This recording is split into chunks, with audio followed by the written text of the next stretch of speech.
sounds pretty Well, awesome. technically, red and green. Why red and green? Because red and green were the two games that released in Japan. We got red and blue. Screw that. Blue's better. We never What a even way got to green start yet. out our podcast. Are we recording? We'll talk about that later. Wait, are you? Hello, everyone. Are we? Yeah, Oh my gosh, we're live. We're live, everyone. Actually, Hey, we're not actually everybody. live.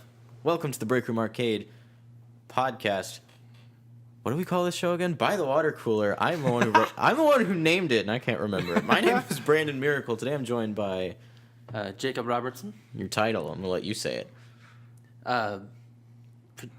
producer, Jacob Robertson. Brain's not working today. And Logan, the one that lives well. Or Well, also known Oliver. as Logan 1 Kenobi. Logan one Kenobi. I like it. Today is Because he's our only hope, just so we all know. Today is I try. Tuesday, September 13th.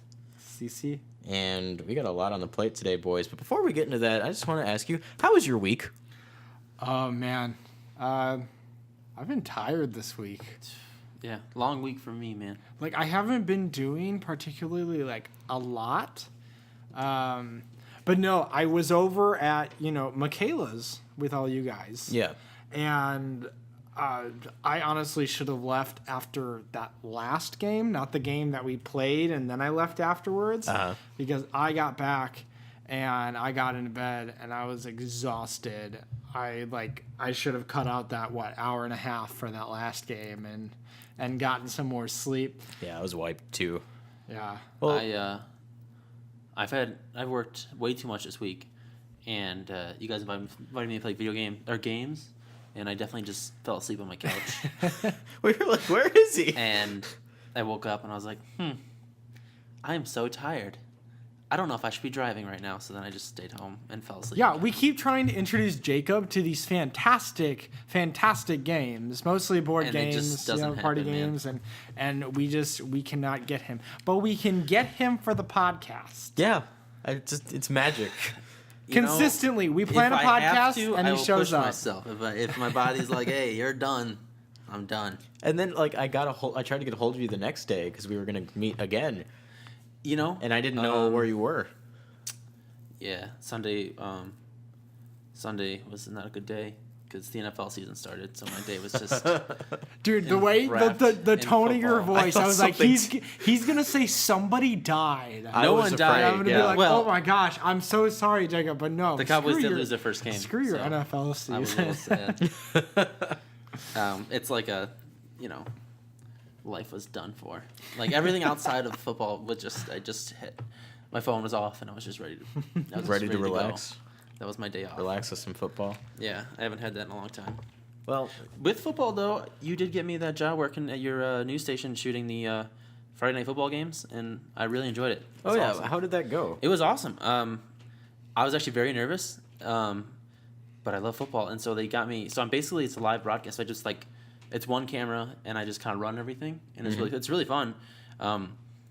So I spent 3 hours bent over a camera, and aiming live at all times. It was on a tripod, right? It's on a tripod, Okay. yeah. But I'm I have to move and fall with the ball, and so my back was killing me, but I enjoyed it, and I definitely missed the ball 3 times. So that was fun. The difference between Jacob and I is I'm horrible with sports. So I had to go out and shoot highlights for the high school football games, and I showed up and I was like, I don't know what I'm doing. So the guys from the other two stations were there, and I followed them around like a lost puppy. I'm starting to get ready to film my stuff, and Brandon's messaging me the whole time. He's like, I don't know what to do. I have to write stuff. I have to shoot stuff. And I'm like, you're fine. It's super easy. Just point the camera and just say, hey, highlights, touchdowns, or whatever.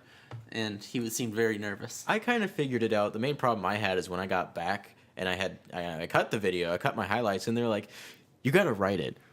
And I was like, what? I don't know. Was that a golf ball? I don't know how to play this game. What was that? Well, it seems like the one team got the ball and they threw it to the one end and they got into the box at the end and everybody cheered And then the, boom goes the the number dynamite. on the board changed and then they did it again, except this time it was the other team, and then they did the same thing and then their number on the board changed and I guess somebody won at the end of it. I couldn't remember which one it was though. Man, catch pig, run fast, get point. boom goes dynamite. Yeah, so that was yeah. that was a nightmare night for me. But luckily, one of the producers there was a big football fan, and he managed to write it for me, and I survived. Thank goodness. Luckily, though, when we played board games on the weekend, I had a really good time. We played Logan, what happened? I'm not gonna say. Just keep going. We played 2 board games, 2 very, very good board games. We played One Night Ultimate Werewolf and its expansion, One Night Ultimate Werewolf Daybreak, as well as Betrayal at House on the Hill. And Betrayal. I love those games so much. Werewolf is just a really good game because you really get to know your friends.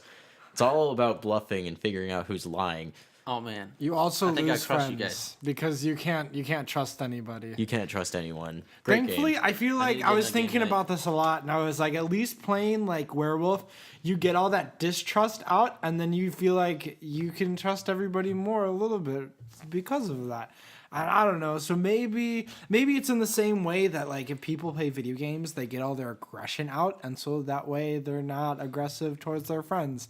And so maybe it works in the same Or way. you're super competitive and you lose. You flip the table and you leave. Oh, man. Oh, Monopoly. One of our games of Betrayal was so bad. I ended up... So the way that game works is everyone's on a team at the beginning. So, like, maximum of 6 players. We're all exploring this house, and, you know, we're increasing our stats and building the house out. And then at one point in the game, someone becomes the traitor, and everyone has to beat the traitor, or the traitor has to win. I became the traitor in that round, and my stats were just stacked. And the way the house was outfitted just did not lend itself well for the other team, and I completely demolished them. You guys only scored 1 out of your 6 necessary points. Yeah, we had like 6 rolls to do, and we had like all our stats specifically for this scenario. We had to have like a high like knowledge or sanity specifically, and we just didn't have the necessary like stats to win at all. It became a case of like me rolling the dice, killing someone, them rolling the dice and not being able to attack me, only for me to then roll the dice again and kill them, and it just started dwindling down. I think, weren't you the last one to go? Yeah, it was just a matter of time until we lost. We knew we were gonna win, Sounds like like lose, like right after like the haunt started and like 2 like rotations in. We're like, yeah, there's no way this is happening. Typically in Betrayal, the traitor is the one who has the hardest time, but it was me against 5 people, and I did not even like break a sweat. You just crushed them. I legitimately felt bad. That's why I ended up going into the next game and then being incredibly tired for the rest of the week. But yeah, sounds like we all had at least a decent week. Yeah, it was fun. Sony had an interesting week too when they announced the PlayStation 4 Pro, and the internet was like, no. Yeah, some like really mixed reactions. Yeah. Like overall, like I think from what I saw, there was some people who were like, why would I need this over my regular PS4, considering that 4K displays are super duper expensive. And fairly uncommon right now. Right. Yeah, it's not a... I think the upgraded GPU, that's a bonus. I don't think... They didn't really go into detail as to how much of an upgrade it actually is, did they? I think they might have mentioned a few things, but mostly they were just like, hey guys, we have a faster CPU, and we have a faster GPU. Also, it comes with a bigger hard drive, and also it does more resolution. And guys, it's literally just a bunch of graphical stuff, but you'll be able to play all your regular games on your PS4. And then they talked about high dynamic range, heightened contrast between colors, like that Panasonic screen that we have at MMG for video editing for True Color. That's basically what they're talking about. And then they just released it as a free update on PS4. So I don't see that as a selling point to the console when it's being added to the previous one. Honestly, You also need an HDR display in order for that to Yeah, I was about to say, you need work. the display first. a lot of the 'cause not every- graphical things and the coloring, the color, heightened color contrast and colors, honestly, to the normal person's eye, is not going to be very visible. Even between the PS4 and the Xbox One, PS4 is actually a little better, but to like a normal eye, you're not going to see the difference. It's not like enough for to go out crazy. I had the same feeling with the Xbox One S. Like, the only upgrade for that was there's a bigger hard drive, and then you had the 4K. Yeah. But I don't have a 4K TV, so it's not really worth it. It doesn't appeal to you. The Xbox One S did a little better because they did announce there's more games coming out that are 4K, and I haven't really heard that much about the PS4. They announced 4K. a list of games that would be getting updates for when the PS4 Pro launches that would make them 4K compatible. Yeah, I just don't think 4K right now is very widespread for them games for me to go buy these systems. But this was a similar problem back in 2005 with PlayStation 3 and Xbox 360. Nintendo opted not to do high definition on their console because of the same thing. HD wasn't out there yet. Yeah. So the Wii was standard definition until Wii U came out in like 2011. And at that point, they were way behind with HD. So I think this is an interesting place to be in. We're in that conversion to 4K. But honestly, I don't see 4K catching on nearly as much as 1080p and 720p did because it requires such a large TV to really, gain from it. I get we're in the conversion state, which is like you said, 2005, the same issue, which is fine. I don't mind them going but both the PlayStation and Xbox have new systems coming out in like a year, or at least PlayStation's rumored, and Xbox is for sure having the Scorpio. So if someone really wanted 4K, why wouldn't they just put that in those? Like, why do I have to go buy another Xbox One or another PS4, which I already own one? It's not getting me anything special other than 4K. I think this is like a new 3DS situation where this is a good entry model if you haven't bit yet. Yeah, if you haven't bought it yet, then yeah, this is good. But that price point is just way too high. Isn't it $399 or something like that? Yeah, a brand new console. It's the same amount as the PS4 when it launched. So it's essentially the same price as the PS4, which isn't necessarily too much for a console, but for they have the slim version as well, right? Which again is getting HDR. So if you don't have a 4K display, like they didn't mention anything else that the PS4 Pro could do. So say if they said, oh yeah, the PS4 Pro, it can do 4K, but if you're doing 1080p, maybe it's a 30 FPS game at the start. Oh, well now it's 60 FPS, or it just has better graphics anyway, regardless of the 4K. I think they emphasized the 4K too much, and they didn't mention that it could do other things for other games, even when... Assuming they can at all, we don't know, really. Right, because they didn't talk about it. I do want to bring this up. 4K is a high price ceiling or high price wall. Very large barrier to entry for people. So if you think about it that way, the only people who are going to buy the PS4 Pro are the people who already have tons of expendable money anyway. Because they're the only ones that are going to afford 4K TVs with HDR support. I mean, it's the same thing. I mean, back when HD was first coming out, it wasn't possible for just normal people to buy it, but eventually it became cheap. So eventually 4K will probably be the norm.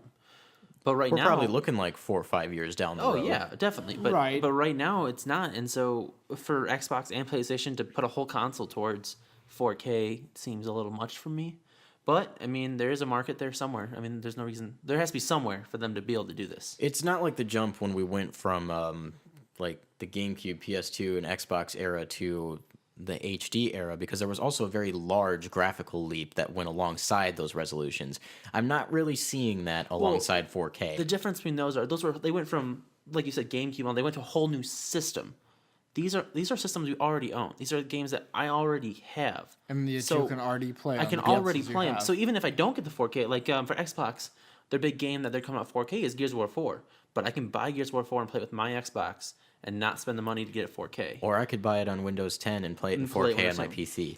And so where I think Xbox went better with their 4K thing is they did announce the One S, but it wasn't their biggest announcement at the time. It wasn't like we're putting all this stuff on there. Whereas PS4 did the whole thing. Oh yeah, they didn't push it like that. It's not like, it's like, hey, if you want it, we have it here. Whereas PlayStation, I feel like it's like, hey, we have this awesome new system. This is the next big thing. The big thing.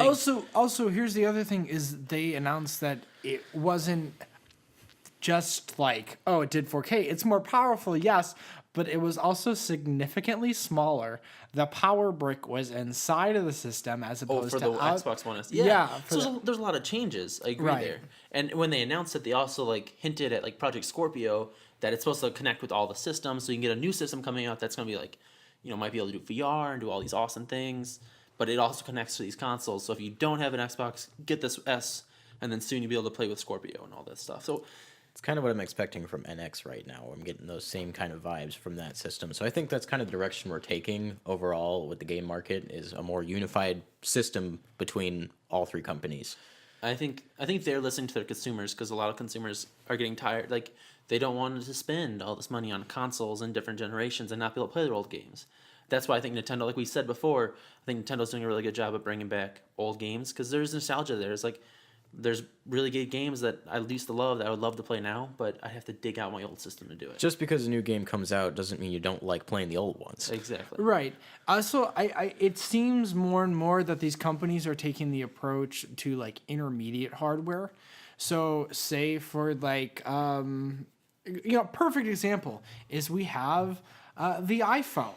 Well, you get the iPhone and you get the iPhone 2 and the 3, and then we're all the way up to, 7 now. Yep. But it's like all the stuff that worked on your old phone is going to work on your new phone.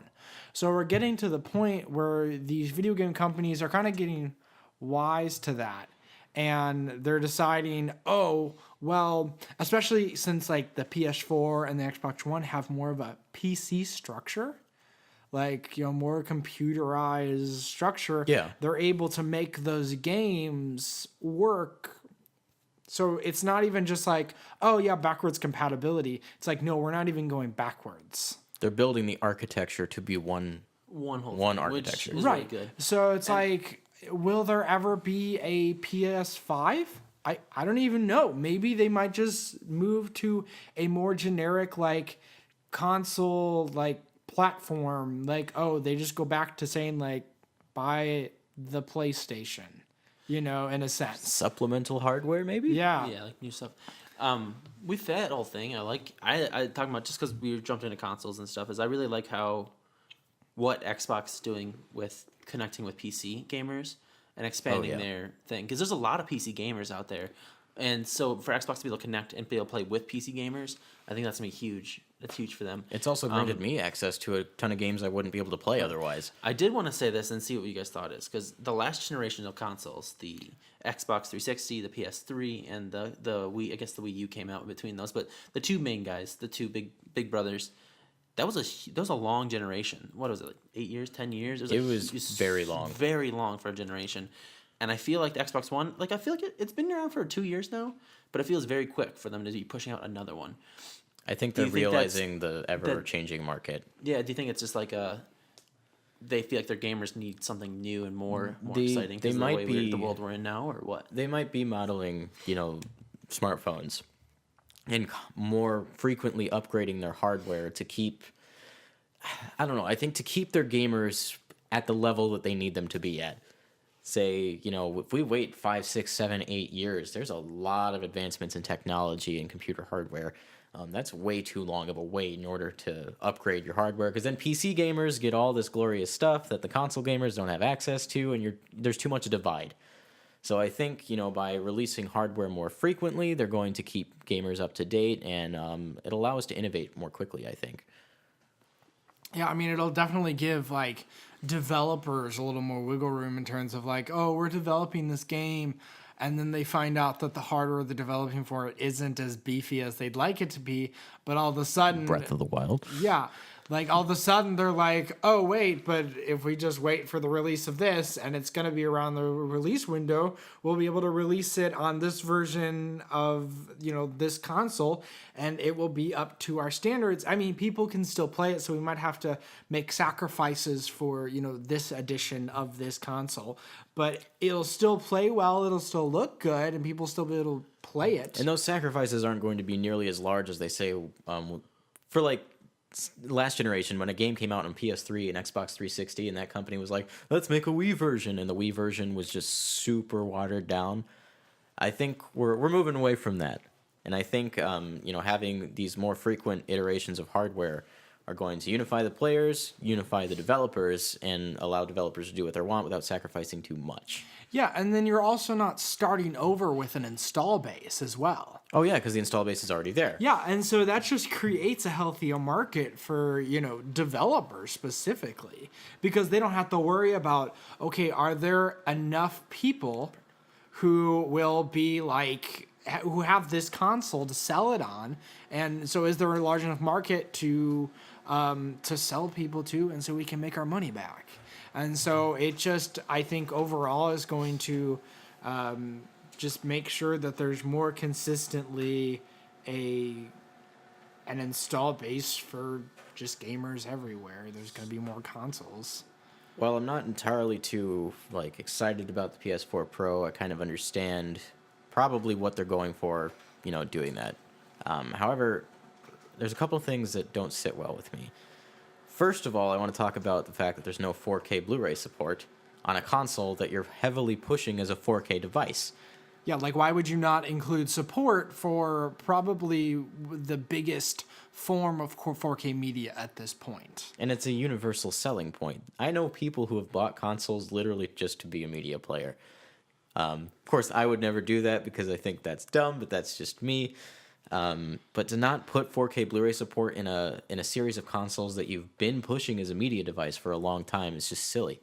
Especially since PlayStation's was a supporter of Blu-ray for 2 generations now before Xbox even got into it. So with the PS3 versus the Xbox 360, there was an add-on for the Xbox 360 that did HD DVDs. It's because they at the time had a hand in the HD DVDs, and they thought that those would take over, but right, didn't. And so it's that whole format war, VHS versus I don't know, or cassette versus 8-track or something like that. Yeah. Same thing. So HD DVD, Blu-ray had the upper hand. It had obviously a larger install, especially with the PS3 pushing it and having inherent support for that. Can I just say I'd love to have and own a console that played laser discs? Oh my gosh. Just as a novelty, how big would that console have to be? Because laser discs are freaking... Laser discs are the equivalent... Vinyl. Yeah, they're vinyl sized or something like that. Oh, there you go. A console that plays vinyl instead. Oh, yeah. Well, buy it unless it has support for vinyl, guys. The last thing I want to talk about when it comes to the PS4 Pro, I don't know if you guys heard this, but there are talks that some developers will charge you in order to update to the higher quality version of their game. And that is developer dependent. That is not Sony policy. This is developer dependent. I don't like that. Yeah, that's absurd. I don't know why anybody would do that. Well, hear me out. So you buy the version of the game on PlayStation 4, and you get it for, $60. If you want that added improvement, what are you willing to pay? I paid $60 for a game. If I'm playing $60 games on a PC, I don't have to pay for graphical upgrades because it's supposed to be the best thing ever. So you feel entitled to the game you bought? Yeah.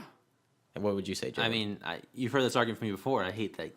Yeah. I hate that game companies make you pay for a game and then pay for more content, even though that to me it's I'm buying half a game and I'm not getting the full game I want. So I think they should give it to me when I buy it. Here's what I think should happen. Those games should have a reduced price of $50.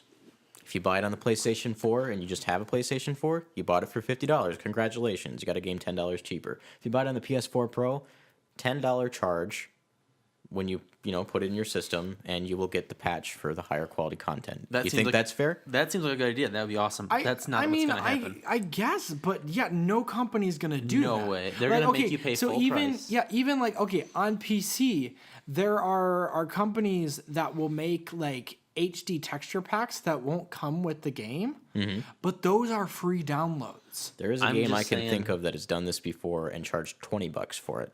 That's absurd. Okay, so going back to there is 2 games that come to mind. There's Skyrim, which has an HD texture pack, but the reason that they make an individual thing for that is because 1, not everybody's going to be able to use that, and 2, they're really big files, and so that's just extra space taken up on your computer. They are releasing that for free for anyone who owns the Legendary Edition on PC.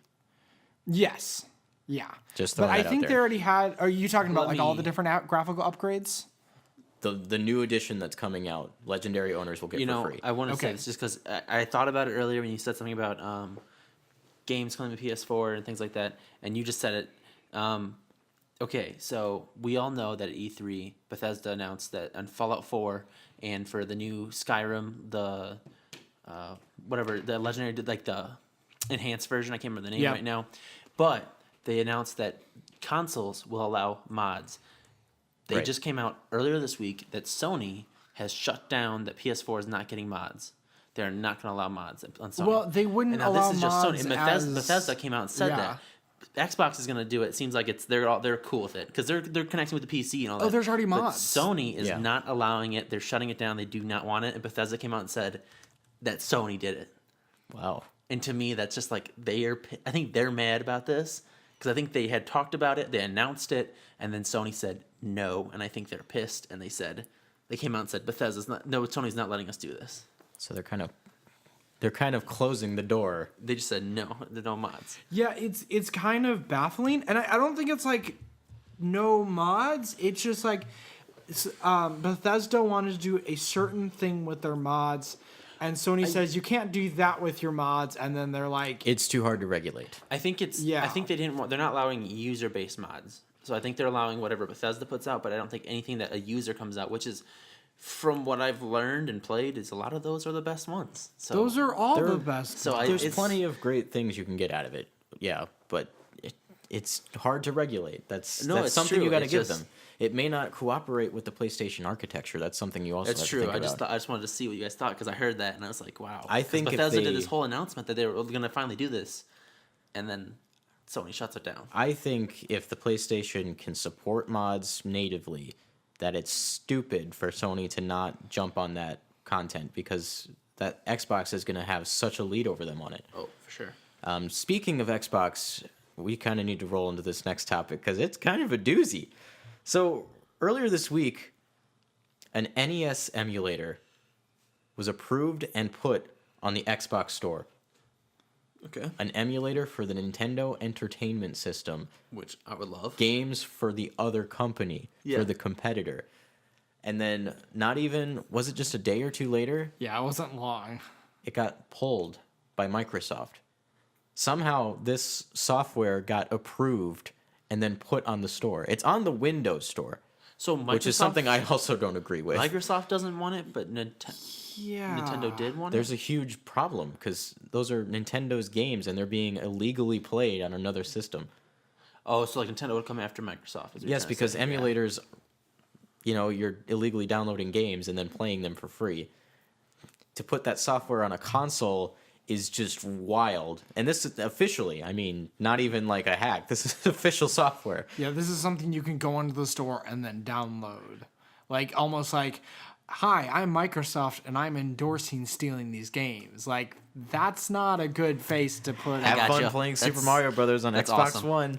I would totally love it. Not gonna happen, but I get It's it. not going to happen, and the fact that it got that far is quite frankly ridiculous. Yeah, I'm not sure where the disconnect was. I'm not sure like who decided like, yo, this would be cool, and then the executives were like, no, that's not. I imagine Cool. like Kimishima called up the guys at Xbox and said, "What are you doing?" I'm sure this was a misunderstanding. I bet you it got Yeah, off I was before about it to even say got somebody just probably goofed, and they were like, "Oh shoot, yeah, no, why would Or the we-" approval there. No, there system was is no automated. goof. There was some lower level dude saw this and was like, "Oh, good idea, man." They put it out, and then Microsoft, like the upper guys, were like, "What the heck is this?" And then they take it off, and then they go down the line till they find the person, and that guy no longer has a job. I want I to bet play you. Bubble Bobble on my Xbox. Like, Oh my god. hey, I mean, I would like. I have the Sega Genesis, like the game. They could put all the old ones. If they did that for Nintendo, cool. But I don't think that's gonna happen. The NES Mini is coming out in November. Well, yeah. Like I can buy that. I'm totally gonna buy that. But I'm Right. saying if it was on my Xbox and it was just like a $20 game, I would That totally would buy it. be a billion-dollar corporate merge if Nintendo and Xbox were to ever work together on anything. Well, they did work on Minecraft, technically. Well, technically, but Minecraft. It's Microsoft Studios. Yeah, but Minecraft is like Minecraft is its own platform. Right, but there still had to be some discussion there in order for that to happen. Because Microsoft yeah. bought Minecraft. Mojang. Yeah. And then it's like they're not just gonna not work with Nintendo. That would be dumb. Right, but it's still kind of a strange thing to think of Microsoft game Because on a Nintendo platform. that's just a video game. That's a game like Microsoft. But it's only Microsoft because they own it. Right. That's all it is. They didn't develop the game. That's as far as it goes. That's what I'm saying. Like, there's Microsoft games like that would be on PlayStation. It's not weird between a PlayStation and Xbox to work together, but for some reason Nintendo is just like not involved ever. Well, and so when it does get involved, people are like, "What's going on?" I feel like Nintendo and Minecraft that's a sentence that goes well together. Yeah, if only they utilized the gamepad better. If only they had utilized the gamepad at all. I do know that I don't know how it is now, but the original, like the Minecrafts for the consoles, were not as good as like a computer based. They're better than they were. We are only complaining about the Wii U version because there was so much potential to use the inventory system on the gamepad and then offer some motion controls using the gamepad. Yeah, and they just didn't do any of that. Nah. Yeah, they kind of literally just ported it over as is. And The only great thing that the Wii U gamepad does in that game is if you're playing split screen, each player gets their own screen. So, like, if you're on the gamepad, the whole gamepad is yours, and then your friend gets the whole TV or whatever. Oh, that's nice. That's good. They went that far, but, you know. They said no further. probably wasn't really hard, though. No. But it definitely could have been better. I hope that they will kind of retroactively fix that at some point in the future. Anyway, we found out that Mario's not great for Microsoft, but Miyamoto thinks Mario's also not great for VR. My honest opinion, I agree with it. Now this is just me. I mean, I love the idea of VR, but I don't need right now. It's a novelty to me. There's a lot of cool things you can do with it, but I don't need Mario. It's I want underdeveloped. classic Mario. I don't think there's like a mainline Mario game that would really fit well with VR because a lot of VR, it's like I want to be there, I want to be that person. So it's a They lot would of have to first come up person with something stuff. new. VR to me needs that's the one like type of game that needs to be like photorealistic. I need to feel like I'm there because then what's the point of being in that type of world? I don't think it necessarily needs to be photorealistic to feel like you're there. I can say from experience because I've gotten to play the Vive before. Gotcha. Whether or not it's photorealistic, you feel like you're there. It's kind of an unreal experience. But it needs to have some. It doesn't need a. I'm just saying it needs to have some kind of smooth graphics. So even if it's not photorealistic, but it has nice graphics, I would imagine. I think Because if you're in like a well, some of the most popular Pixels, games like, on seem to VR aren't photorealistic at all, like Job Simulator, which is his square cartoon robots as the people that interact with you, and like everything's all very cartoonish, but it still works. oh yeah, I mean okay, I like that. I think if you tried it, you might be more open to the I've never idea. played VR. It's very to me. It's like I said, it's a very novelty idea. There's a lot of I think there's a lot of future. There's a future there, but right now I just don't have. Yeah, there's no compelling use for VR that would make a Mario game any better.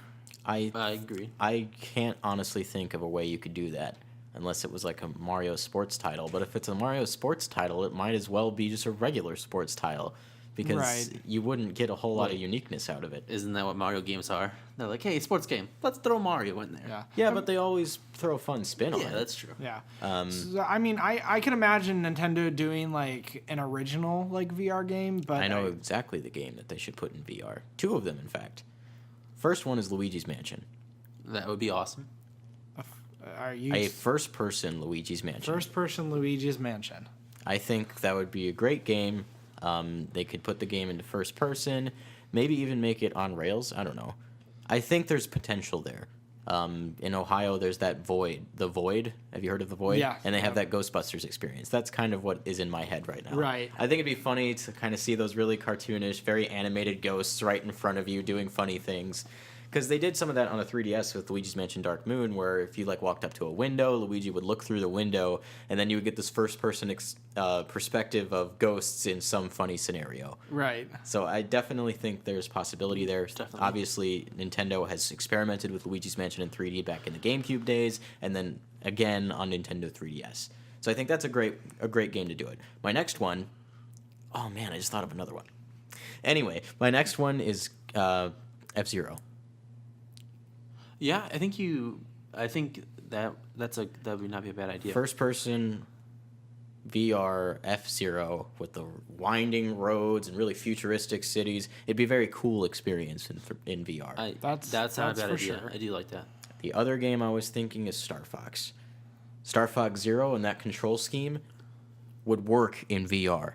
Oh, yeah. That is the element that was missing from that equation, if you ask me. There's too much to divide between you and the gamepad. I think a lot of the VR, flying in space and things like that is a big component of EVE VR Online right now. or EVE Valkyrie, I mean. I think that's Which is what that game is. Or what game is it? Star Citizen. Yeah, there you go. I'll tell you what I'm excited about for the VR is at E3 they announced SpiderMan for the VR. That looks awesome. Spider-Man in VR? I'm pretty sure. Am I wrong? I don't remember them announcing a VR, but the new Spider-Man game for PS4. With Yuri Lowenthal as the voice actor? I'm the only one that knows that probably. Was that not VR? I thought there was a Spider-Man VR coming out. Maybe it was VR. I didn't watch the presentation, but that game that they announced at E3, I don't think no, they the said game looks awesome. Maybe I'm wrong. Oh, Maybe yeah, that's I'm super excited for that I know there's game. a Batman VR, which I'm obviously excited about. If it is what I think it is, I'm super duper excited for that game. Because if you guys haven't played Spider-Man 2, I've played Spider-Man 2. Spider-Man 2 was Spider-Man 2 is freaking awesome. Spider-Man 3, fantastic. Yeah, Spider-Man 2, Yeah, oh my Spider-Man God. 2 was like that open I world. love Like the I bowling am mode. Spider-Man. Guys. Spider-Man 2 is I would just climb to the tallest building and just jump Jump, off because yeah. it's like it felt so cool. You know, if that was VR. There were so many things to do. You could obviously you could beat up thieves and stuff like that. Like, oh my gosh, that guy took my purse and stuff like that. But then you could also like deliver pizza. Like, it was super cool. That game was awesome. But yeah. Okay, so, we agree. Mario might not be the right fit for VR, but there are some Nintendo games that I think have potential. However, Miyamoto also thought Mario would be a good fit for smartphones.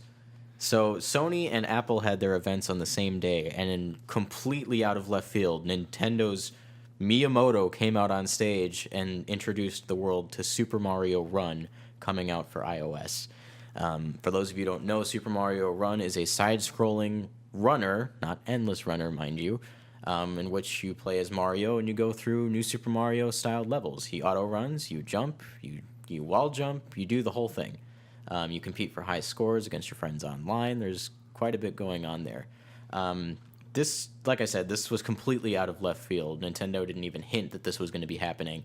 We weren't expecting their first mobile games until next year with Animal Crossing and Fire Emblem. Well, other than Miitomo. But to me, that's not a game as much as it is a social app. Yeah, no, I mean, they announced, they're like, oh, yeah, the first mobile games other than Miitomo are going to be Animal Crossing and Fire Emblem. So we're like, we totally didn't anticipate any Nintendo news that day. We were just like, oh, it's going to be all Apple and Sony. And then all of a sudden, Apple is like, okay, we're doing the event. We're going to do the iPhone 7. But also, hey, look, Miyamoto walks out on the stage, and everybody's like, hey, that's Miyamoto. Anybody who actually, knows who Miyamoto is, which he's a celebrity. So I think any geek, anybody at that event probably knew who Miyamoto was. Well, if you watch the segment, he got quite a bit of applause when he walked out on stage, and there were some very happy faces in that crowd, just because Mario on this platform that everyone has is such a good thing. It's going to bring Mario back to the forefront. Back in the day, I think I don't remember if it was a study that was conducted, Mario was a more recognizable character than Mickey Mouse. That's how much star power he had. It's probably close, but I don't think it's that way anymore.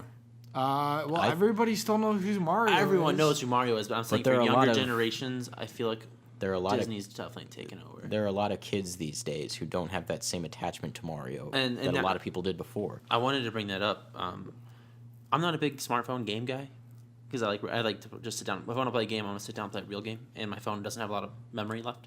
So game. We'll say that.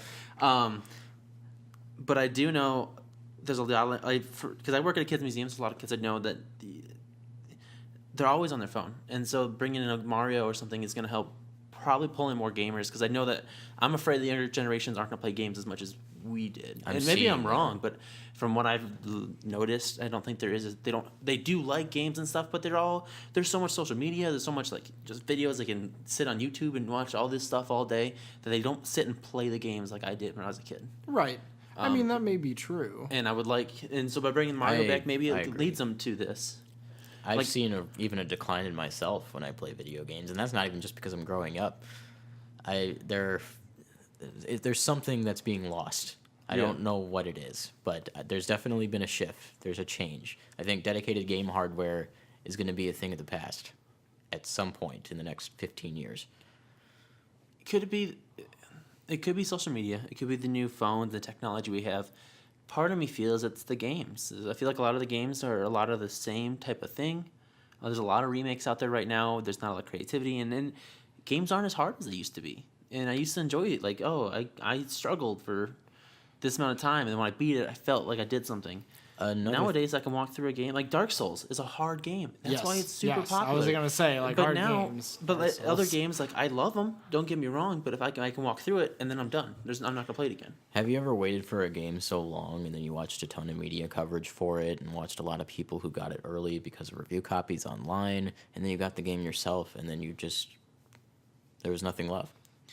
From time to time, I almost had that with Fallout 4. Like, I was super excited for Fallout 4, but then I never got around to getting the game because I'm broke as AF. But I eventually got around to sitting and playing some Fallout 4, and I only got to play about like 24 hours of it because I still don't own a copy of the game. But I think it really takes the right kind of game to really get me interested. But once I get invested in a game, I could just play it forever. Like, I've put in well over 140 hours into, say, like The Binding of Isaac Rebirth. I have over 200 hours in Rust. So it's really just, people have to find those different experiences that really make games special, because we just have an oversaturation of games. Yes, yes, we do. And there's so many that come out right now that to find the one gem digging through the berry of few and far between. Even your high costing, like they spend a lot of money playing this game. They look great, but they're just, to me, very shallow at the top. And I can't say much. My favorite game right now is Overwatch, because it's nothing deep. It's just something fun. They put a lot of effort in making it fun, and I can get in and play a few rounds and get out. But I've played so much time into it because to me, it's not like I don't have to spend money to get all the cool stuff. I can get the cool stuff by just playing the game. And to me, like, so there's niches, obviously, like, because that's the kind of game I like, and that's what I got brought into. But to me, a good quality game will still bring me in. And to your point earlier before, because I didn't get to say on it, yes, Brandon, I used to have old games. There was games, I can't remember right now, but I would sit and watch, oh man, I really want this. And by the time it came out, I was kind of done with it. Yeah. And so lately what I've done, and I did it with like all the new Smash Bros, and I'm doing it with a lot of the new stuff. That's why Breath of the Wild, a lot of that stuff hits me, is because I've decided I get the first taste, and then I let it go until it comes out. Like, once they caught me, I'm going to buy it. I let it go until it comes out so I can play it and feel like, oh, all this cool stuff that I didn't know about. I did that with Skyward Sword, and I think that exponentially increased my experience with it. Because if I don't know, like, a lot of, like, I love, growing up when I played Smash Bros, and I, like, didn't look into stuff, I just played games, I'd unlock a new character, I was like, oh my gosh, like, look at this guy. And then they announced all your characters before you got the game, and it wasn't as exciting to me. So I love being like, oh, look, hey, I Mr. definitely Game Watch. miss, I don't like him, but awesome. I definitely miss some of like the secretiveness that used to come with games. And it's a whole obviously, culture of games that's gone. Yeah, I mean, they don't do it the same. I mean, there's like Easter eggs, but those aren't really as substantial. They're more like homages to like other things that the developers really appreciate. Imagine in a world without internet, when we played Super Smash Bros. For Wii U for the very first time, and we unlocked Sonic the Hedgehog, Cloud Strife, Ryu from Street Fighter, those moments would have been astronomical for people. Yes. Yeah, that's for certain. Actually, something I was going to say, I think because of this, and also because of technology, games have had to change. And that's why some of the more successful games are ones that tend to be bigger. It's hard to digest them in any other way other than just to play them. That's why Fallout 4 and Skyrim are so popular, and even because it's hard to watch a playthrough of that game and have digested everything. Or even like a portion of it. And so like I'll watch a little bit of even I'll do the same thing, but you can do the same mission a million different ways, and depending on your play style, it's a completely different experience. And so that offers enough enough meat to say that like I can still watch these on YouTube or not, or I can still watch these after I've already played the game, And so those are the games that tend to succeed. Well, I think they succeed for the core gamer audience. In my experience, the games that are doing well these days are very easy to digest, very short experiences. Super Mario Maker is a game that I could note. You build your level, or you might play one or two. Flappy Bird. That game lasts all of 20 seconds, but you keep playing it. Endless Runners, smartphone games. Yeah. Go ahead. With that point, I mean, that's why I think Overwatch does so well in my mind before. It's a short experience. I can get on, play a 15-minute game, and it's a game I want. So if I want to dive in like me, and I spent a ton of time in it, and I'm trying to become really good with all the characters and be really good and be high level, I can do that. Or if I just want to be I can sit down and play in a quick play and not get like hassled by people who say I suck. You can do that because no one's going to yell at you at quick play if you play the worst character in the game, say Symmetra, and just do what you want because no one's going to say it.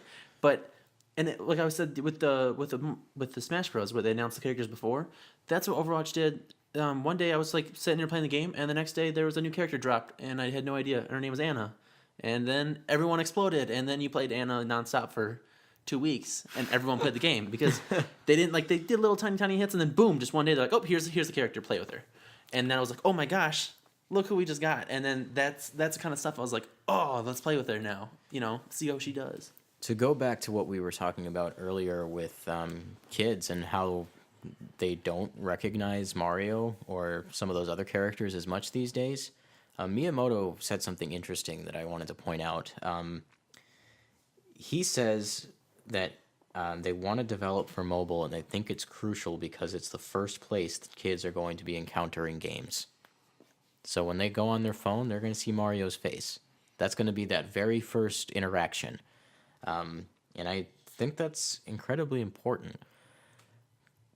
Quite frankly, you're not going to get a kid who's going to go out of his way to figure out what new Mario game is going to come out. Who is this character? You're not getting that anymore. Well, they need to put the characters where the kids are. Yeah, meet the gamers where they are. Yes. The kids nowadays are getting so much information and so much stuff, flashy stuff thrown at them on a daily basis. They don't care to go look for new games because stuff is just thrown at them for kids anyways. And Miyamoto kind of continued this. Let me see if I can pull this up. He said that Nintendo platforms were the most popular in the world, like 20 years ago when games were still new. Oh, for sure. And he says, but that's changed due to smart devices. I think Super Mario Run on smartphones is an incredibly important step, not only for Nintendo, but for core gaming as an industry. We tried to bring the casual audience back in as the casual audience was starting to walk away. And they did, but for not very long, because it was one piece of hardware that you had to buy. You had to buy your Nintendo games on your Nintendo hardware. But then smartphones came along, and it became such a commonality that all the games that were coming on here drew those people away. Yeah. I mean, Mario Run looks awesome. But for years for me, I've been looking for like even my dad who loves Mario. My dad loves Mario. He played Mario for his whole life growing up. That was his game. Mine too. He's wanted a Mario on his phone because he has a smartphone and he can play games, and I could never give him that, So if they could bring back like the original Mario and put it on the phone, why can't they do that? Like, why can't I play Mario on my phone? They're going to revitalize a dead audience. People who played Mario in the past who don't have access to him anymore, they're now going to have their way. Yeah. Even with Nintendo's other games. Recently we got that with Pokemon Go. Pokemon Go just exploded. Yeah. And now everyone's talking about Pokemon again. Just like it was when it was first released here in North America. That was a crazy time to be a kid. Welcome back to that. We're walking back in that direction. Even as all the religious parents are running around and saying that the it's Pokemon happening again. were demons. It's happening again. The media is all about, all these kids are killing themselves because they're walking to places they shouldn't be while they're playing Pokemon Go. Well, control your kids, people. Also, let's just say it's this. like, if you tell a kid no, he's gonna go do it. Don't buy them the game if you don't want them to play it. You don't buy Pokemon Go. Also, kids aren't dying from Pokemon Go. It's like No. maybe like 1 or 2 cases where like a kid gets hurt. Unless they put a Mewtwo in Area 51, no one's gonna die from Pokemon Go. It's just a lot of bad parenting. The last thing I want to talk about with Super Mario Run is kind of that outreach and how far we're expecting it to make. Well, an analyst named Sirkin Toto from Kantan Games said that he thinks the game is going to reach 1.5 billion downloads. Billion, not million, 1.5 billion. And I want to kind of read what he said, and I want to get your guys' opinion on this. He says, as Nintendo's first actual game for smart devices, I expect Super Mario Run to do extremely well in terms of downloads. I predict more than 1.5 billion downloads over the life cycle of the game, worldwide on both iOS and Android and for tablets and phones. He also says the pricing has caused a lot of confusion. Nintendo Japan is historically terrible in communications, and Mario creator Shigeru Miyamoto did a bad job explaining this part of the game when he demonstrated it for the first time. So one of the big talking points for Super Mario Run is how you buy it. A lot of these endless runner games that we're seeing on smartphones are free to play that have microtransactions that will benefit you later on in the game. Or ads. Or ads. Yeah. So for Super Mario Run, you have to buy the game at a fixed price, but then you have it forever, and there's no microtransactions BS that you have to go like through. that a lot more. I think there might be microtransactions, but it might be like... They'd be largely unnecessary, is what I think. Yeah, it wouldn't be like locked off content that you would have to earn. Or physically stop you from playing the game, which is what a lot of them do. Oh, yeah, no, that's the worst thing to do. Yeah. I've literally like downloaded games and played them, and then there'd be like, oh yeah, you don't have any more hearts and you have to wait 5 hours. And it's like, I just got bored of the game and deleted it off my phone.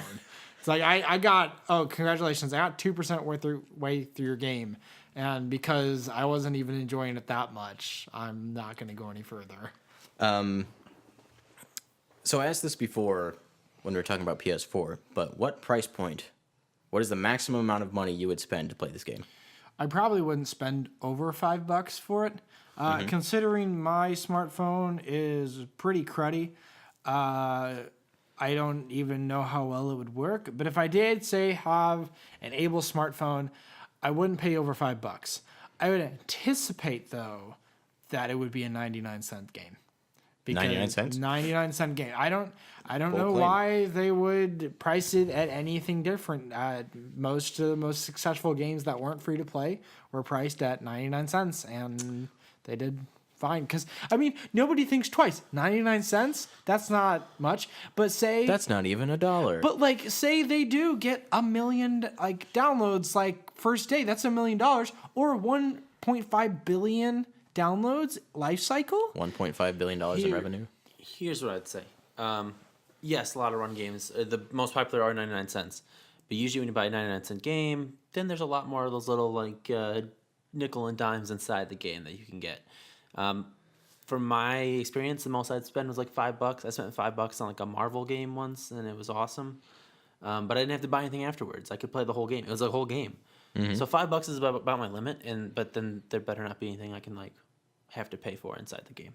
I don't think there'll be anything that you have to pay for. I think there might be things you can buy that will benefit you, just because they're still on the smartphone if they market. Add that, that's fine. But I better be able to like get enough coins in the game to get it eventually without having to pay for it. And if I want to pay for it and get it early, I can do that. Well, Nintendo's been using that model with, well, not Nintendo necessarily, but the Pokemon company has been using that model with Pokemon Shuffle, and I forget the name of the other one, but like everything you can get in the game, you can pay for, but if you play the game long enough, you can just earn it yourself. Gotcha.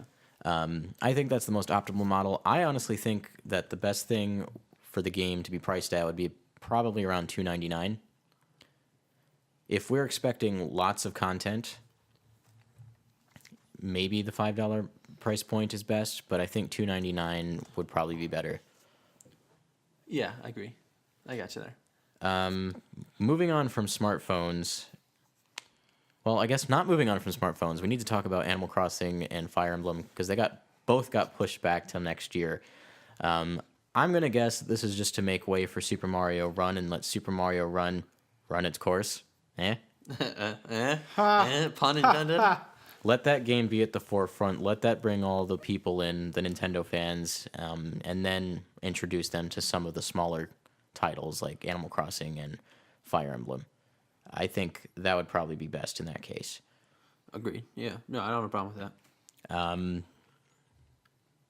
Yeah, I mean, I don't have anything to add. I mean, I think it's smart that they delayed them, especially in light that the Super Mario Run is going to be coming in holiday of 2016. No, that's only on iPhones and iOS, correct? Right. So when is it going to come out for the Androids like you guys have? It comes out next year. I don't think there's a date yet, but I think Yeah, it's in the first quarter. It Yeah, we'd needs to probably be get early in- on because yeah. if it's too far away, here's my issue with that whole idea of splitting it up. They probably got a deal from Apple, and that's why they're doing it, getting a little extra money.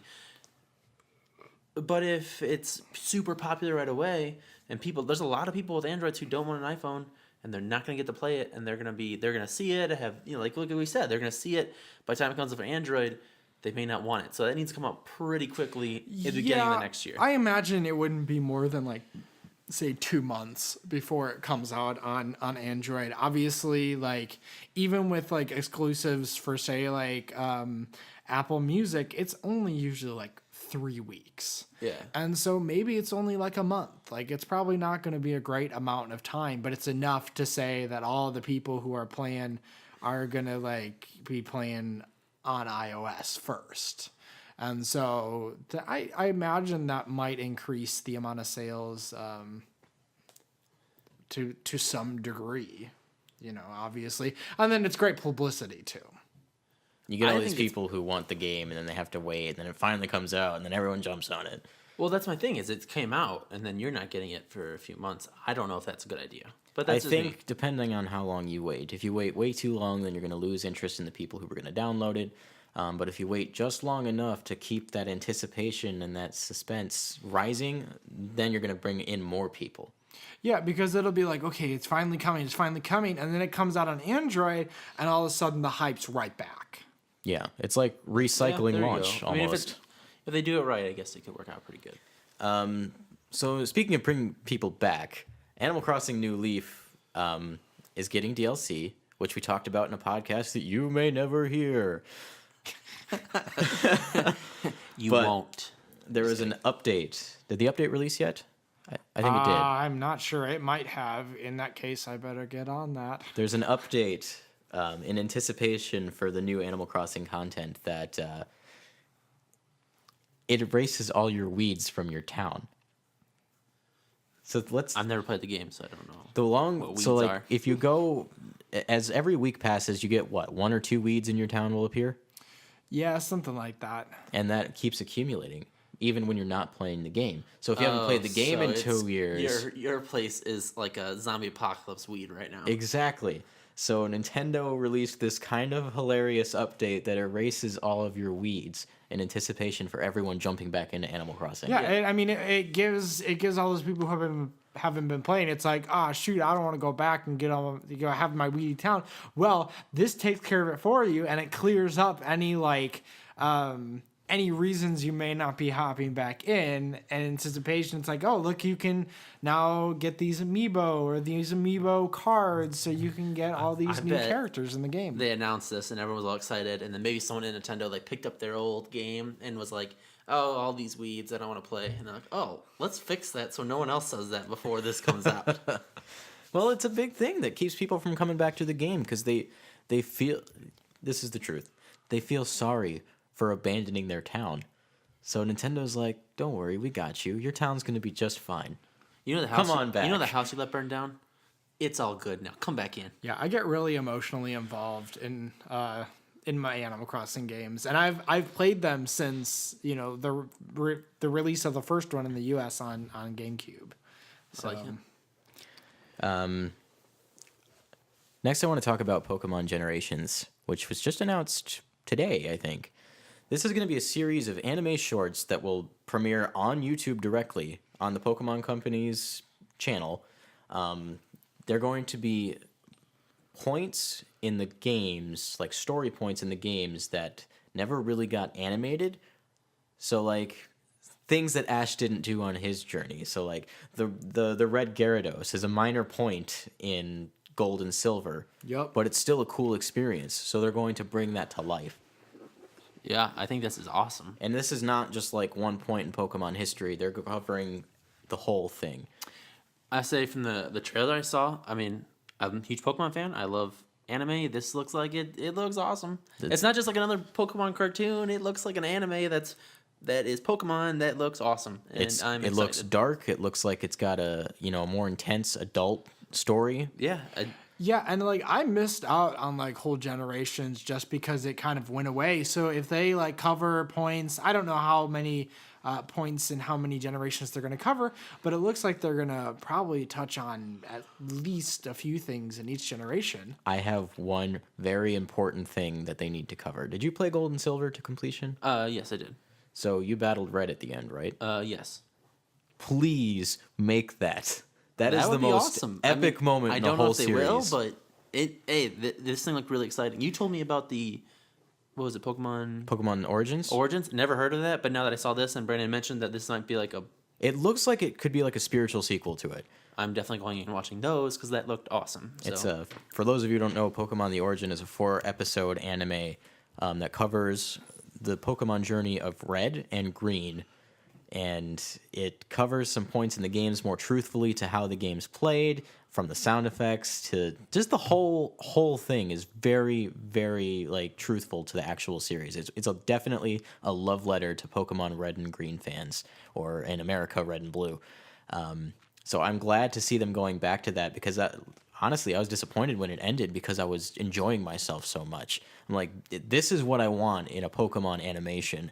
This is what the games are. This is what my experience was like, and I get to see it brought to life in a way that appeals to me as an adult. I'm going to tell you, I've watched all of the original Pokemon TV shows, but the new ones I really haven't dived into because they seem very geared towards kids and things that I don't really, not going to be as interested, but this looks like down my alley, and I'm really excited. There was definitely a lull in the Pokemon anime for the last couple of years where it was definitely geared towards children in a very Japanese-y way. Yeah, I've definitely noticed that. More recently, though, the animation and the storytelling and just the overall format of the show is becoming better. So that's also going in a good direction. But this Pokemon Generations is definitely what I want. You two have homework. Please watch Pokemon The Origin. You'll love it.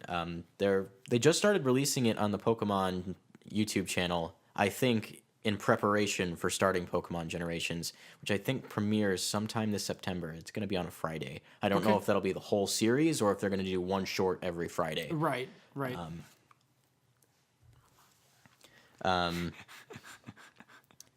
Moving on from that, I want to talk about Nintendo movies for a little bit. So Nintendo, as we know, is getting into the movie business. They're going to start advertising their characters a little bit. Just like we talked about with smartphones, they're bringing their characters to where the people are. And I think movies are a great way to do that. The first Nintendo movie, I guess you could call it a Nintendo movie, has been announced, and it is a Pokemon live-action movie, Great Detective Pikachu. Jacob, have you heard of Great Detective Pikachu? I've heard a little bit about Great Detective Pikachu, but why don't you tell me what it is? So Great Detective Pikachu is a point-and-click adventure game for Nintendo 3DS in which you interact with a talking Pikachu who solves cases. And for a while, there was this big push to make Danny DeVito the voice actor for Pikachu. Oh my god! But we still haven't gotten an English dub. We haven't gotten an English release. It could still happen. There could still be an English release of that game. It's going to be an episodic series. They only released episode 1 in Japan. But it was received really well. The animations and cutscenes in that game were very highly detailed. Like, Pikachu's incredibly expressive. So this movie already lends itself incredibly well to the source material. Another thing that I want to talk about in regards to this is that people have been upset that this is not going to be like a Pokemon movie where there's a character who's going on his Pokemon journey, collecting badges and playing in the Pokemon League or whatever. I don't think doing that is a good idea. Great Detective Pikachu is a great way to dive into this movie business because Great Detective Pikachu is so new.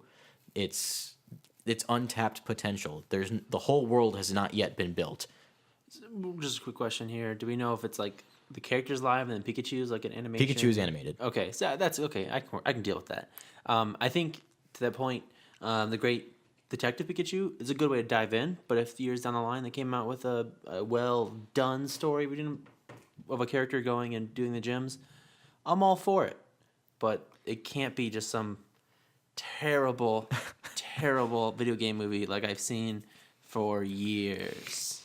Well, we're kind of getting away from that, I think. And I trust Nintendo to work on their own movies. Miyamoto did those Pikmin shorts, which I have on my Wii U, and they're very, very good. You know what? My new goal is I'm going to go back and find all the video game movies I can find. And then I'm going to review them. And we're going to put them out. And I'll tell you to watch them. And we'll see how many good ones there are. There aren't many out there right now. Or we could do like a Mystery Science 3000 kind of deal where we just like riff on them like the whole time. That's what it's going to be. I think there's potential in video game and I think in movies for Nintendo. But like World of Warcraft was a really good movie and I think that did well. But in my experience, most video game movies are terrible. Well, Nintendo has said outright that they plan to do as much in-house as they possibly can. And what I think is that you need the characters and you need a good story. It can't be exactly what the game is, but you can't derive too far from the game. Like my main Liu Kang can't turn into a dragon. You know what I'm saying? Yeah. In Mortal Kombat Annihilation, everyone seen that? Yeah, my main character can't turn into a dragon because he doesn't turn into a dragon in the game. That makes no sense. I think if you do, like, here's an example. If you do, like, a really well-done Pixar-style 3D animated Super Mario Brothers movie, there's so much potential there. If it's like a Wreck-It Ralph, which wasn't even a real video game, but it played with awesome, like, seeing the video game characters in the movie, amazing. If they could do something like that, I'd be excited. Sorry, this movie's getting me excited, and I do love this. But well, both good news and bad news about the sequel in regards to that. Good news is that they want Mario to be a major character in the sequel to Wreck-It Ralph, like a main character. They didn't. Yeah. They don't have him in the first movie because it would be too minor of a role. They're like, if Mario is going to be in this movie, he needs to be in this movie in a big way. The bad thing is that it seems like this movie is going to be more about the internet, because the promotional artwork they showed for Wreck-It Ralph 2 just shows Wreck-It Ralph and Penelope von Schweetz in front of a bunch of internet logos for like Google and Amazon and stuff, and I'm like, oh no, I hope they don't ruin it. I love that yeah, movie. we'll see. I mean, who knows? It could focus more on online gaming, but when you That's talk what they about said. Yeah, when they talk about the internet, obviously the first thing is you think it was like, oh, go on Facebook or on Google and stuff like that. And basically like, thanks Satan. It's Satan.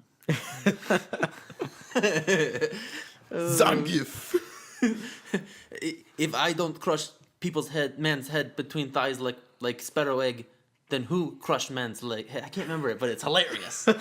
Hilarious. Movies quote. So today is a very special day. I want to close out this discussion with some GameCube talk. Today is the 15th anniversary of the Nintendo GameCube. Boy, do I feel old. I remember the years before the GameCube came out, and I was waiting for it. I remember very vividly when the GameCube came out. Okay, I'll say one of my favorite memories in life is as a kid pressing the start button and then doing that and you like a little cube on the screen. I was like, oh, I'm playing video games. Playing my GameCube games on the Wii was just not the same because you didn't get that when you turned them on. Oh my gosh, the GameCube is probably where like Nintendo had me the most, man. I played a lot of GameCube. Those were my biggest Nintendo years too. But what I want to focus on is our favorite GameCube games. So we're gonna go around the table and talk about our favorite GameCube games. Starting with you, Logan. Okay, I've done a lot of thinking about this, and You had a whole discussion to do it. Yeah.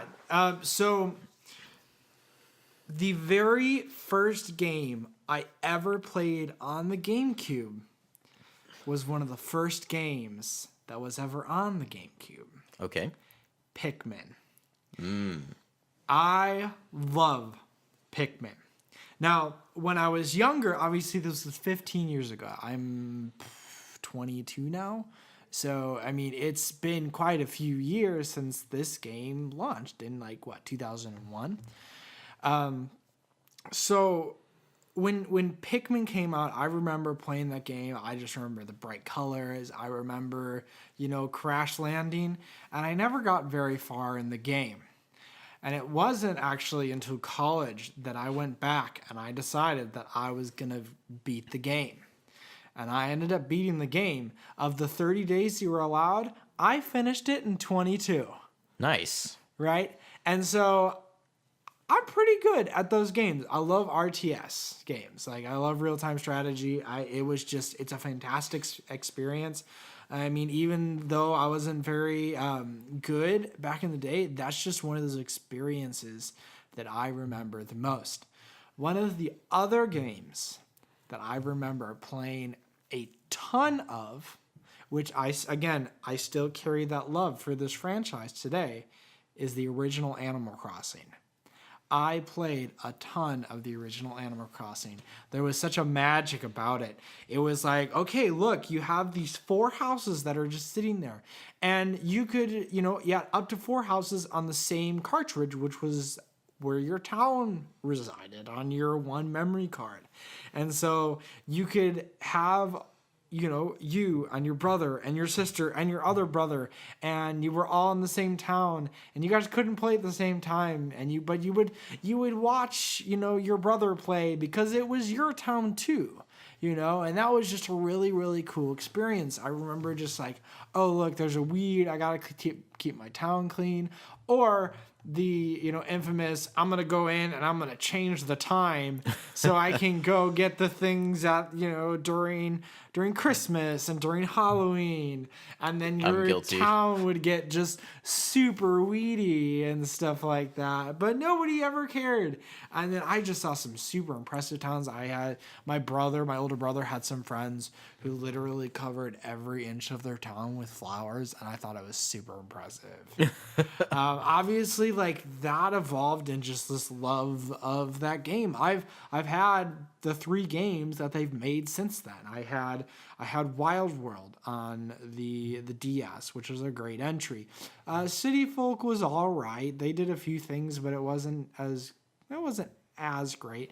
And then they came out with New Leaf, and I've clocked in over 160 hours in that game.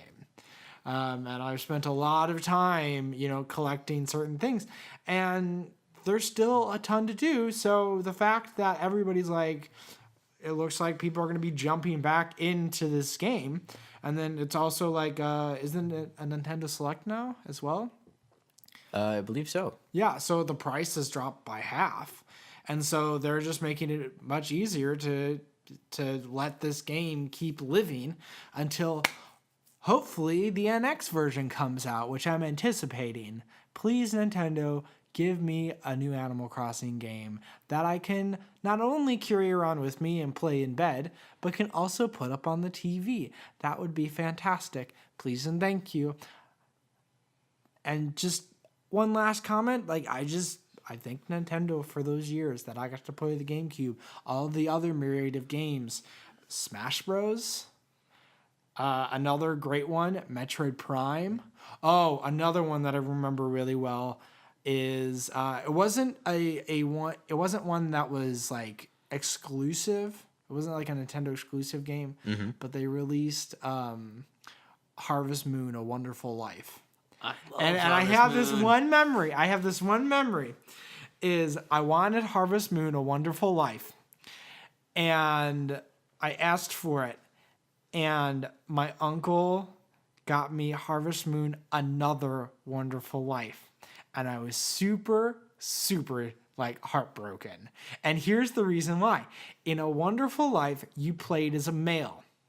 Another Wonderful Life added things. It was essentially the same game. It took the place in the same world, but they added a few things, and you played as a girl. I did not want to play as a girl. I had nothing against it, but I'm not a girl. I'm a guy, so I wanted to play as a boy. So I ended up taking that game and returning it, and then picking up a copy of A Wonderful Life, which my older brother then took and sold that copy of the game because he wanted the money. But that was my game, along with my copy of Super Smash Bros. Oh, wow. Yeah. I'd be upset. Yeah, that one, that's not But anyway, good. I have a lot of great memories with the GameCube, so thank you. All right, Jacob. Okay, we're on to me. Well, I'm going to say this. The GameCube is where, honestly, the best memories, because it was where me and my brother first started playing games together, and it's the best memory I have. We just played games all the time. So, I'm going to set out a few of you, but there's one at the end I'm going to tell you that really got me. So, games I just loved. I will tell you this. Mario Kart Double Dash was probably my favorite Mario Kart game of all time until too. some of the newer ones. It was 64, and then I got to that, and I just could play for hours. My mom would play with me, and my brother would play with me. It was the greatest time just playing Double Dash. I loved it. Can I have a quick interjection here? Sure. So this is actually funny. So we are sitting in a house that belongs to a family of a good friend of mine. Now, this isn't the same house, but this was the kid. His name is Corey. I've known him as far as I could remember, but I remember playing GameCube with that kid a ton, specifically with Double Dash. And I remember a time where we sat there and we played through 50cc, 100cc, 150cc in mirror mode in a single night and getting like all like Double gold Dash trophies was the and best stuff for like me. that. So good. Okay, I go say on. Double Dash, honestly, is in my heart forever. I love Double Dash. Other games, the Smash Bros. How many hours I put in just playing Smash Bros? Super Smash Bros? Oh my god. I put way more time in that than I have anything else in my life. I don't know why, but I played that all the time. So yeah, just a lot of those, there's so many multiplayer games. I can't think of them all right now, but that's what I loved about it. But I'm going to mention two games that aren't really multiplayer that definitely caught me. Luigis Mansion. I played that game. I think I played it like 2 or 3 times. When I was a kid, like that game was the bomb. I loved Luigi's Mansion. So good. Which is why when the new one came out, I bought it instantly and I've beaten it a couple times. But it just brought back those, and I loved that. Now here's one that you guys, I don't think you guys will ever played. Not a lot of people have played this. So around this time the GameCube was out, 15 years ago, I was kind of a little nerd who really wanted to be like, I wanted to be a Jedi. I wanted to be those characters that like had these special abilities. I wanted to be a superhero. So I loved Harry Potter. Okay.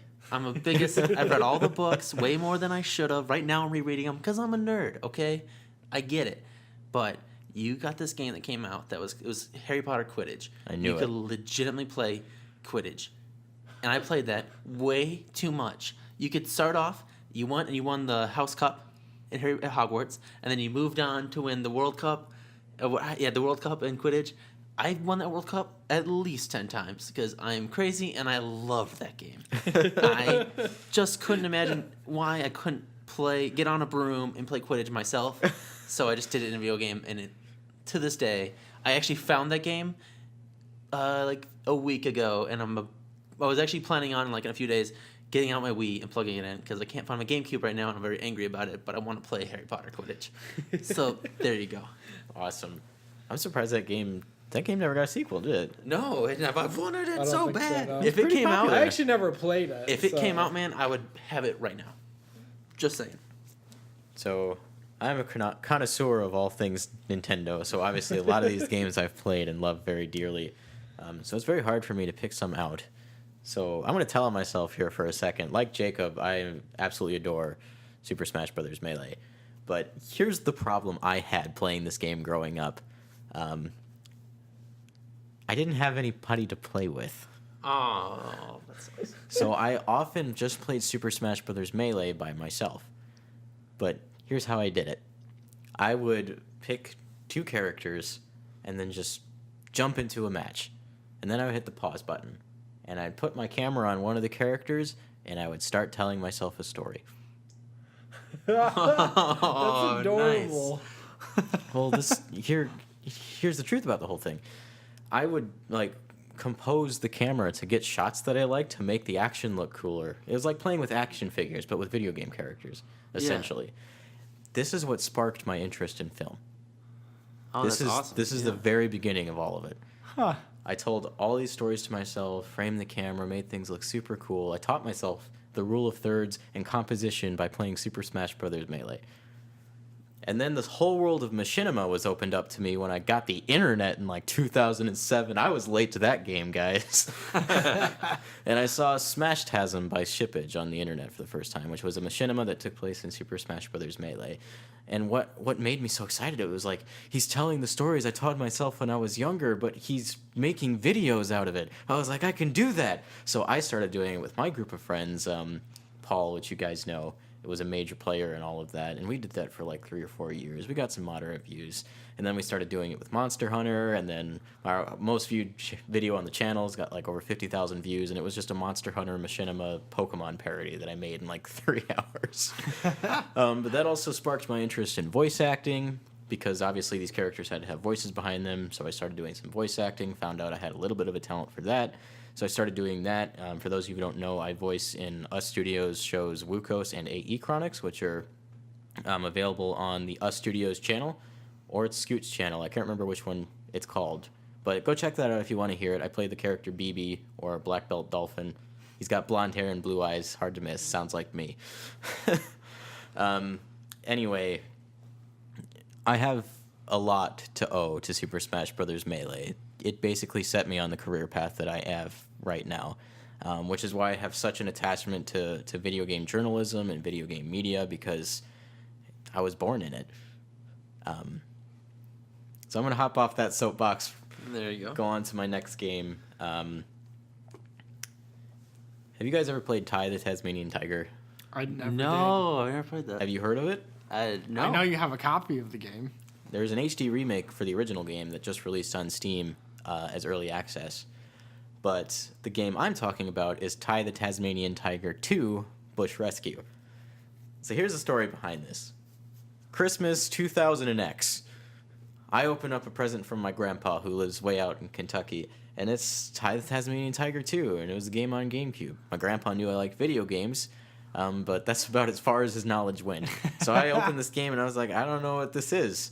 So I didn't expect very much out of it, because, I thought it was some shovelware that I was never going to enjoy.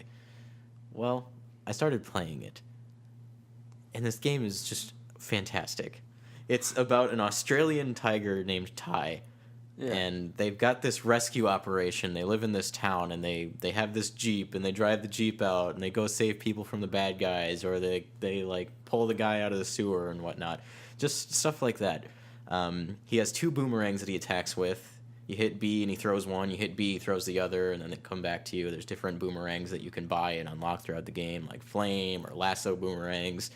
And it's just this third-person 3D world platformer game, like Super Mario 64 or Banjo-Kazooie before it.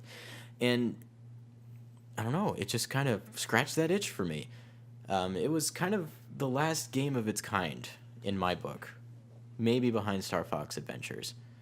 But I honestly can't remember the last time I played a 3D platformer outside of Super Mario Galaxy that was just of that quality. Yeah. I've had many games like that where you just get it and you're like, I don't know if this is any good. Like for the GameCube, there's a game called like Sphinx, where you play as like a mummy and like a. I've heard of it, yes. Yeah, I loved that game, and I was like, I don't know what this is. My brother came home with it one day. He was like, I don't know. We just bought it at the store, and it was awesome. We played it. It's too much. One time I had gotten, it was my best friend's birthday, and I didn't know what to get him, so we went to the store, and there was like this Scooby-Doo game. I was like, yeah, I'll buy it. We like beat it that night and spent all night playing it. It was super fun. Was it Night of 100 Frights? Yeah, it might have been. I love that game. I just bought it. And I was like, I don't know if it's any good, man. I was like, I'm sorry if you don't like it. And we played it all night. It was the best. Oh, that game's fantastic. Like, you could get, like, the football helmet, you press the B button, you charge into people. Yeah, that's definitely it, I think, yeah. So, yeah, Ty the Tasmanian Tiger 2, Bush Rescue. Recently, I kind of went back to look up on this game to see if it actually was anything or if it's just a game I remember fondly. And turns out, Ty the Tasmanian Tiger has quite the little following behind him. So, my grandpa accidentally bought me a gem. There you go. Talking about things like that, my best friend and me when we were younger, we went to the theater with his parents and we saw the movie SWAT. And at the time I was a kid, oh my god, we were like, this is the greatest movie ever. We played games at home based on this movie. I watched that thing like 2 years ago. The worst movie I have ever seen. Oh my gosh, that reminds me of Baby Geniuses. Exactly. You ever seen Baby Just Geniuses? like Baby Geniuses, When you're man. a kid, you're like, this is so is the cool. How are greatest. those babies talking to each other? Why are they so smart?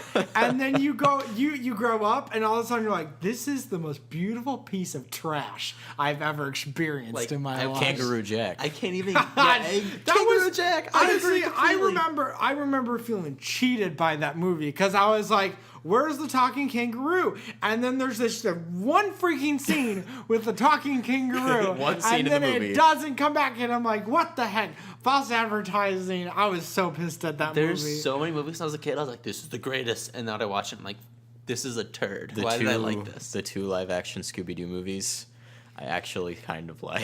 Hey, the second live-action Scooby-Doo is still awesome. The first one, not as good to me as it once was. But the second one, I still love it.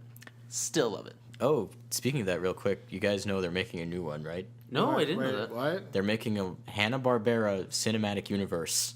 Ooh. And the first movie is Scooby-Doo. Hanna-Barbera. And it's called Scoob. Did you? I mean, Ugh. you guys. I mean, I don't know how much Hanna-Barbera you've watched, but there's like so many of them that are basically Scooby-Doo, but Scooby-Doo is just the one that like caught on. Yeah. Like There's so many that are Scooby-Doo, but there's one with a shark. One with a car that one with talks. a car, speedster.